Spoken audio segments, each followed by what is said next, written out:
ఈ సంఘం కూడా ఏమంటున్నారంటే అన్ని విషయాల్లో పర్ఫెక్ట్.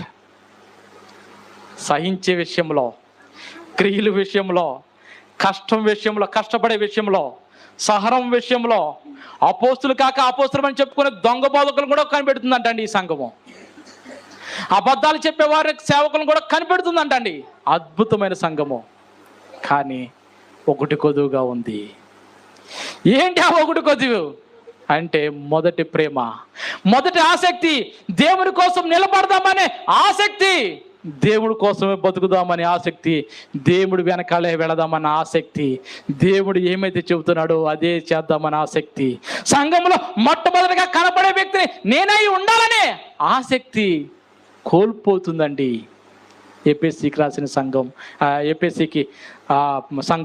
ఎఫెసీ సంఘము అంటున్నాడు, ప్రభు అంటున్నాడు, తప్పు ఒకటి మోపాల్సిందయ్యా,